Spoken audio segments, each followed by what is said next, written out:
অসমৰ গাঁওবোৰত তেতিয়া টিভি নাছিল, মোবাইল নাছিল, ৰেডিঅ' নাছিল, কিন্তু তেতিয়াও হাজাৰ হাজাৰ মানুহে একেলগে সমাজৰ শিক্ষা পাইছিল। কিন্তু সেই শিক্ষা কোনে দিছিল? স্কুলে নহয়, চৰকাৰে নহয়, সেই কাম কৰিছিল ওজাপালিয়ে। আজি আমি জানিম কেনেকৈ এটা লোককলাই শতিকাৰ পিছত শতিকা অসমৰ সমাজ, সংস্কৃতি আৰু মানুহৰ চিন্তাধাৰা গঢ়ি তুলিছিল। ওজাপালি কি? বেছিভাগ মানুহে ভাবে ওজাপালি মানে কেৱল গান আৰু নৃত্য, কিন্তু সেয়া সম্পূৰ্ণ সত্য নহয়। ওজাপালি হৈছে সংগীত, অভিনয়, কাহিনী, হাস্যৰস, শিক্ষা আৰু সমাজ সচেতনতা, অৰ্থাৎ এই সকলোবোৰৰ এটা অপূৰ্ব সংমিশ্ৰণ। এই কলাই মানুহক আনন্দ দিয়াৰ লগতে তেওঁলোকক সঠিক জীৱনবোধ শিকাই আহিছে। কিন্তু এই ওজাপালি কিয় ইমান গুৰুত্বপূৰ্ণ আছিল? তেতিয়া আজিৰ দৰে ফেচবুক নাছিল, ইউটিউব নাছিল, ইণ্টাৰনেট নাছিল। তেতিয়া গাঁওবাসীয়ে নতুন খবৰ, নৈতিক শিক্ষা, ধৰ্মীয় জ্ঞান আৰু সামাজিক মূল্যবোধৰ কথা কেনেকৈ জানিছিল?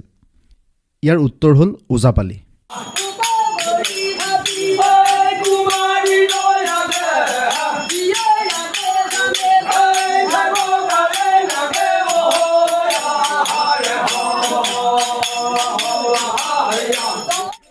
গাঁৱৰ কোনো নামঘৰ বা কোনোবা এঘৰত ৰাতি সকলো মানুহ একেলগ হৈছিল।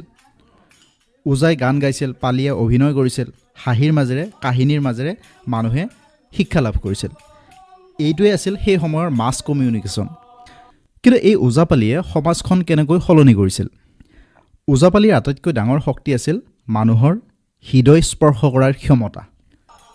ই মানুহক শিকাইছিল সত্য কথা ক'বলৈ, অন্যায়ৰ বিৰুদ্ধে থিয় দিবলৈ, সমাজত মিলিজুলি থাকিবলৈ, বৃদ্ধক সন্মান কৰিবলৈ, পৰিয়ালৰ মূল্য বুজিবলৈ, ধৰ্মীয় ক্ষেত্ৰত সহিষ্ণুতা ৰাখিবলৈ শিক্ষা দিছিল।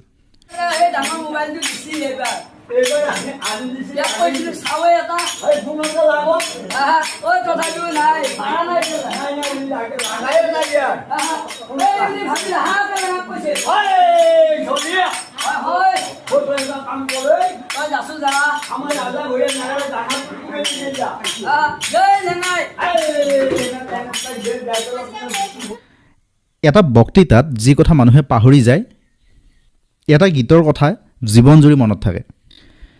সেই ওজাপালি সমাজ গঢ়াৰ অন্যতম শক্তিশালী মাধ্যম হৈ উঠিছিল, মাধ্যম হৈ পৰিছিল, মাধ্যম হৈ চলি আছিল।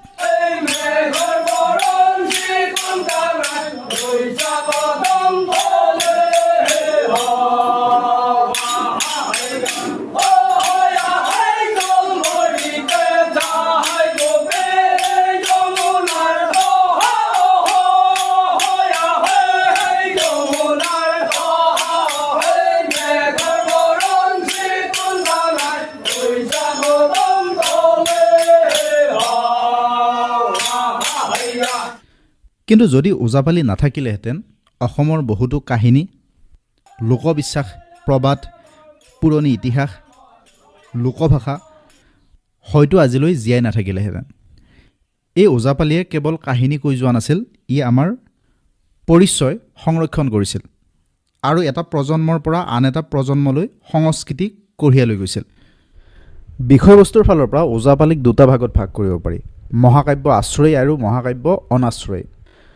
এই মহাকাব্যৰ আশ্ৰয়ীক আকৌ 7টা ভাগত ভাগ কৰিব পাৰি: বিয়াহৰ ওজাপালি, ৰামায়ণৰ ওজাপালি, ভাইৰা ওজাপালি, দুৰ্গাবুৰী ওজাপালি, সত্ৰীয়া ওজাপালি, পাঞ্চালী ওজাপালি আৰু দুলৰী ওজাপালি। ইফালে মহাকাব্য অনাশ্ৰয়ী ওজাপালি 5টা ভাগত ভাগ কৰিব পাৰি: সুকন্নানী ওজাপালি, বিষহৰী গান, মাৰে গান, পদ্মপুৰাণৰ গান, টুকুৰীয়া ওজাপালি। এই ওজাপালিত ওজা আৰু পালিৰ দ্বাৰা অনুষ্ঠানটো সংগঠিত হয়। পালি আকৌ দুইবিধ, ডাইনাপালি আৰু সাধাৰণ পালি। আধুনিক সময়ত ওজাপালিক জীৱিত ৰূপত দুই ধৰণে পোৱা যায়: সুকন্যানী ওজাপালি আৰু ৰামায়ণ বা সভা গোৱা ওজাপালি। দৰঙৰ পদ্মপুৰাণৰ গীত পদ গোৱা ওজাক সুকন্যানী ওজাপালি বোলা হয়। ইফালে কামৰূপত ৰামায়ণ গোৱা ওজাক সভা গোৱা ওজা বুলি কোৱা হয়। ইফালে ওজাপালিয়ে গোৱা গীত পদবোৰৰ বিষয়বস্তু, গীত পদবোৰ লক্ষ্য কৰিলে মহাকাব্য আশ্ৰিত আৰু মহাকাব্য অনাশ্ৰিত এই দুটা ভাগত ভাগ কৰা হয়। ব্যাসৰ ওজাপালিয়ে তেওঁলোকে ৰামায়ণ, মহাভাৰত, পুৰাণৰ গীত পদসমূহ গায়। ইফালে সুকন্যানী ওজাপালিয়ে শাক্ত দেৱী পূজাৰ সৈতে জড়িত মনসা দেৱীক আৰাধনা কৰি পদ্মপুৰাণৰ গীত পদেৰে মনসা দেৱীৰ বন্দনা কৰে। ওজাপালিত ওজাই নৃত্য গীতৰ দ্বাৰা দিহা ৰাগ আদি লগাই দিয়ে আৰু পালীসকলে সহযোগ কৰে। ডাইনাপালি আৰু আন পালীসকলে ওজাই পৰিৱেশন কৰা গীতবোৰ সহজকৈ গদ্য ৰূপত দৰ্শকক বুজাই দিয়ে ৰসালভাৱে। ওজাপালীসকলে শুভ্ৰ পোছাক পিন্ধে, মূৰত বিশেষ ধৰণৰ টুপি বা পাগ মাৰে। সভা গোৱা ওজাই আকৌ খুটিতাল বজায়।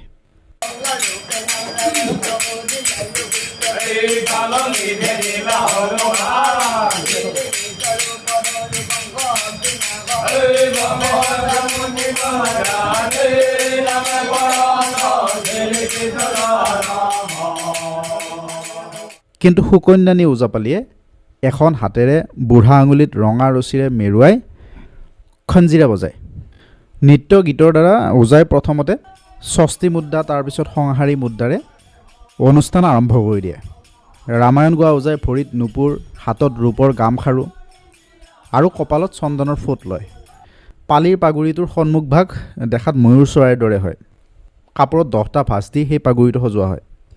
সভা গোৱা ওজাই আখ্যানৰ লগত ৰিজাই কিছুমান খুহুতীয়া কথাৰ মাজেৰে কাহিনীবোৰ বৰ্ণনা দি দৰ্শকক হাঁহিৰ খোৰাক যোগায় আৰু সেইদৰে বৰ আমোদজনক কৰি তোলে। কিন্তু আজিৰ সময়ত ওজাপালিৰ প্ৰয়োজনীয়তা আছেনে নাই? আজিৰ সময়ত মোবাইল আছে, ইণ্টাৰনেট আছে, AI আছে, কিন্তু মানুহৰ মাজত ধৈৰ্য কমিছে, সম্পৰ্কবোৰ দুৰ্বল হৈছে, সংস্কৃতি পাহৰি গৈছে। আৰু এনেকুৱা এখন সমাজত ওজাপালিৰ দৰে লোককলাৰ মূল্য আগতকৈও বেছি। যদি আধুনিক বিষয়, পৰিৱেশ, নিচা বিৰোধী অভিযান, শিক্ষা, স্বাস্থ্য, ডিজিটেল ফ্ৰড এইবোৰৰ বিষয়ে ওজাপালিৰ জৰিয়তে যদি বৰ্তমানেও উপস্থাপন কৰা যায়, তেন্তে এই কলা আকৌ সমাজৰ পৰিৱৰ্তনৰ শক্তিশালী অস্ত্ৰ হ'ব পাৰে। ওজাপালি কেৱল এটা লোককলা নহয়, ই হৈছে এখন বিদ্যালয়, এখন বিশ্ববিদ্যালয়, এটা সামাজিক আন্দোলন, এটা জীৱন্ত ইতিহাস, যি কলাই শ শ বছৰ ধৰি অসমৰ সমাজক শিক্ষা দি আহিছে। যদি এই লোককলা আমি পাহৰি যাওঁ, তেন্তে আমি আমাৰ নিজৰ ইতিহাসৰ এটা ডাঙৰ অধ্যায় হেৰুৱাই পেলাম। সেয়েহে ওজাপালি সংৰক্ষণ কৰা কেৱল শিল্প সংৰক্ষণ নহয়, ই আমাৰ পৰিচয়ৰো সংৰক্ষণ। ভিডিঅ'টো যদি আপোনাৰ ভাল লাগিল তেনেহ'লে লাইক কৰিব, কমেণ্ট কৰিব আৰু আপুনি জীৱনত কেতিয়াবা ওজাপালি সম্পূৰ্ণকৈ চাই পাইছেনে? সেই কথা কমেণ্ট বক্সত লিখিবলৈ নাপাহৰিব।